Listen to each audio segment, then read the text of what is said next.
Majelis Hakim mempertimbangkan tuntutan pidana penjara tersebut terlalu berat jika dibandingkan dengan kesalahan terdakwa. Kasus korupsi besar yang melibatkan ratusan triliun rupiah kembali menjadi sorotan publik.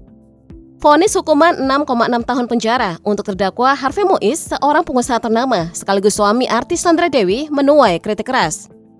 Bahkan Presiden Prabowo Subianto secara terang-terangan mengungkapkan ketidakpuasannya terhadap vonis tersebut saat berpidato di acara Musyawarah Rencana Pembangunan Nasional di Gedung Bappenas Menteng, Jakarta Pusat. Dalam pidatonya, Prabowo menilai hukuman tersebut terlalu ringan untuk kasus korupsi sebesar itu. Ia bahkan meminta Jaksa Agung untuk segera mengajukan banding. Tak hanya Prabowo, tokoh nasional Mahfud MD juga memberikan kritik tajam. Melalui akun X Twitternya, Mahfud menyebut bahwa vonis hakim tidak masuk akal dan terlalu lunak untuk pelaku korupsi dan skala kerugian negara yang masif. Lalu mengapa kasus ini menuai begitu banyak reaksi negatif? Untuk memahami lebih dalam, mari kita bahas jumlah fakta menarik seputar sidang kasus korupsi timah yang melibatkan Harvey Muiz. Kasus ini berawal dari penyelidikan terhadap tata niaga komoditas timah di wilayah izin usaha pertambangan milik PT Timah Tbk pada periode 2015 hingga 2022. Harvey Muiz yang dikenal sebagai pengusaha sukses diduga berperan sebagai perantara yang membantu perusahaan swasta Rafinat Bangkatin mengelola area tambang PT Timah secara ilegal.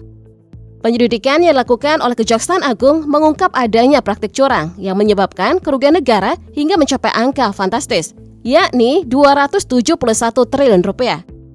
Angka ini berdasarkan analisis guru besar IPB, Bambang Heru Saharjo, juga mencakup dampak kerusakan lingkungan yang parah akibat aktivitas tambang ilegal tersebut. Meski begitu, perhitungan kerugian ini sempat menuai kontroversi, dengan beberapa pihak mempertanyakan validitas angka tersebut. Pada Maret 2024, Kejaksaan Agung menetapkan Harvey Muiz sebagai tersangka dan menahannya untuk menjalani proses hukum lebih lanjut. Sebagai bagian dari penyelidikan, sejumlah aset mewah milik Harvey dan istrinya, termasuk mobil Rolls-Royce dan Mini Cooper, disita oleh aparat. Rekening bank Harvey diblokir, sementara uang tunai dan emas senilai miliaran rupiah diamankan sebagai barang bukti. Sandra Dewi meski tidak terlibat langsung dalam bisnis suaminya, ia juga dipanggil sebagai saksi. Ia dimintai keterangan terkait aliran dana serta aset yang dimilikinya bersama Harvey. Peran Sandra dalam kasus ini menjadi perhatian publik, mengingat posisinya sebagai figur publik yang sebelumnya jauh dari isu-isu kontroversial.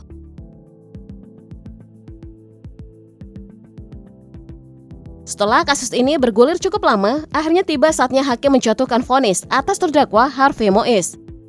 Namun putusan yang diambil justru mengejutkan banyak pihak. Dalam kasus korupsi yang merugikan negara hingga ratusan triliun rupiah, Harvey hanya dijatuhi hukuman 6,6 tahun penjara. Vonis yang dianggap terlalu ringan oleh masyarakat. Reaksi warganet pun langsung memanas.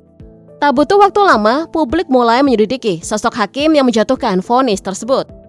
Nama Eko Arianto, seorang hakim lulusan S3 Ilmu Hukum Universitas 17 Agustus 1945, segera menjadi sorotan. Profilnya viral di media sosial, dan bahkan sebuah akun anonim di Instagram berani membocorkan data pribadinya, membuat Eko Arianto menjadi sasaran kemarahan warganet. Gelombang kritik terhadap putusan hakim Eko Arianto dipicu oleh keputusannya yang dianggap terlalu subjektif. Ketika Jaksa Penuntut Umum JPU menuntut hukuman penjara 12 tahun untuk Harvey Muiz, Eko justru menyatakan bahwa tuntutan tersebut terlalu berat. Ia berpendapat bahwa Harvey tidak memiliki peran besar dalam kerjasama ilegal antara PT Timah Tbk dan PT Refinat Bangkatin maupun dengan usaha smelter timah lainnya. Pernyataan ini membuat banyak pihak merasa kecewa dan mempertanyakan integritas keputusan tersebut. Namun di sisi lain, Kepala Pusat Penerapan Hukum Kejaksaan Agung Kapus Penkum Harli Siregar menegaskan bahwa bukti yang diajukan oleh JPU sudah sangat kuat dan sesuai dengan prosedur hukum. Menurutnya, bukti tersebut telah memenuhi syarat pasal 183-184 Kitab Undang-Undang Hukum Acara Pidana KUHP terkait pemenuhan alat bukti. Harli menilai bahwa dari sisi substansi tidak ada celah untuk membantah keterlibatan Harvey Muiz dalam kasus ini. Kontroversi ini memperlihatkan adanya kesenjangan antara bukti yang diajukan oleh JPU dan pandangan subjektif hakim dalam memutuskan perkara sebesar ini. Tidak heran jika keputusan ini terus menjadi bahan perbincangan hangat, baik di dunia maya maupun di ruang publik.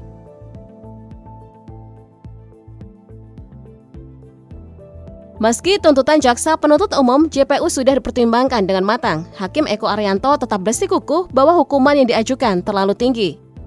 Lebih mengejutkan lagi, Hakim juga menggunakan kesopanan Harvey Mois selama persidangan sebagai salah satu alasan untuk meringankan hukumannya. Langkah ini tentu saja memicu kontroversi di tengah masyarakat. Banyak yang berpendapat bahwa kesopanan terdakwa selama persidangan tidak seharusnya menjadi faktor signifikan dalam menentukan vonis. Apalagi dalam kasus besar yang merugikan negara hingga ratusan triliun rupiah. Menanggapi hal ini, Mahkamah Agung memberikan pernyataan penting.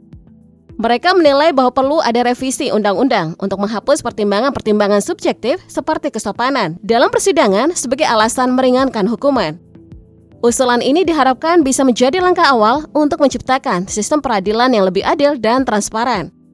Gelombang protes terhadap keputusan ini tidak hanya datang dari masyarakat umum, tetapi juga dari berbagai tokoh nasional. Banyak pihak menekankan pentingnya reformasi hukum agar pertimbangan subjektif seperti ini tidak lagi mempengaruhi vonis dalam kasus-kasus besar di masa depan.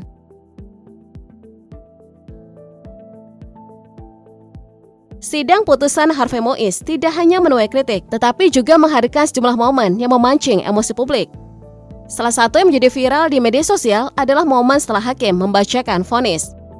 Setelah vonis 6,6 tahun penjara dibacakan, Harvey Mois terlihat berdiri dan ekspresi lega, bahkan tersenyum hangat. Ia kemudian memeluk istrinya Sandra Dewi dan beberapa kerabat dekatnya.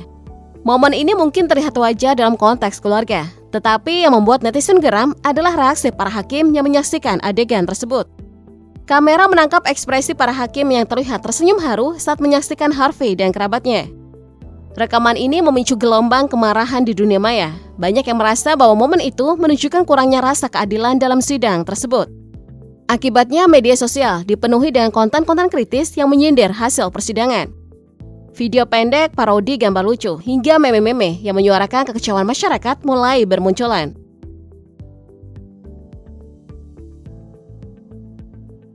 Tak hanya netizen biasa yang meluapkan kekesalan mereka, sejumlah influencer ternama juga ikut bersuara. Salah satu yang cukup mencuri perhatian adalah Ferry Irwandi, pencetus Malaka Project. Dalam akun X-nya, Ferry menulis cuitan satir tentang status Harvey Mois dan Sandra Dewi yang dikabarkan menjadi penerima bantuan iuran fakir miskin. Ia berkelakar, jangan galak-galak ke mereka guys, mereka fakir miskin yang ditanggung pemerintah. Cuitan ini sontak menjadi viral, memperkuat kritik publik terhadap sistem hukum yang dianggap tidak berpihak pada keadilan.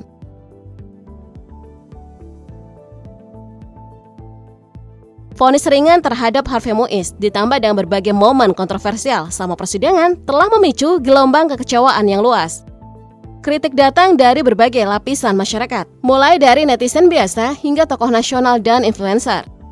Kasus ini menjadi pengingat pentingnya reformasi sistem peradilan agar keadilan dapat ditegakkan tanpa bias dan transparansi lebih dijunjung tinggi.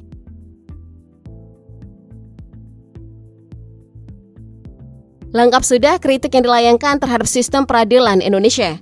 Semua kalangan dari berbagai instansi dan penjuru sama-sama melayangkan protes terkait putusan kasus ini. Mulai dari Presiden Indonesia yang meminta jaksa untuk banding, hingga netizen biasa yang memprotes melalui penyebaran meme, menjadi penanda kalau ada yang salah dengan sistem peradilan di Indonesia. Akibat hiruk-pikuk kasus ini, wacana mengenai sistem pengawasan hakim kembali mencuat. Sistem pengawasan hakim dirasa perlu untuk dilakukan demi mencegah perilaku koruptif hakim yang dapat mencoreng putusan-putusan hukum yang ada di Indonesia. Sebab jika hal ini terus dibiarkan, kepercayaan publik akan semakin menurun dan tentu saja akan membuat keadaan negara Indonesia menjadi tidak stabil. Padahal belum lama ini di akhir-akhir masa jabatannya, Presiden Jokowi telah menaikkan gaji dan tunjangan para hakim. Selain sistem pengawasan hakim, upaya reformasi pengadilan juga sangat penting untuk dilakukan. Upaya reformasi pengadilan menjadi kebutuhan mendesak untuk memastikan integritas dan keadilan dalam setiap putusan hakim. Dalam konteks kasus Harvey Mois, reformasi ini mencakup perbaikan mekanisme seleksi hakim, peningkatan transparansi proses peradilan, hingga penguatan sanksi bagi hakim yang terbukti melakukan pelanggaran etik atau korupsi. Reformasi ini tidak hanya bertujuan untuk mencegah kasus serupa di masa depan, tetapi juga untuk menciptakan peradilan yang benar-benar berfungsi sebagai penegak keadilan tanpa kompromi terhadap tekanan, kepentingan pribadi maupun korupsi.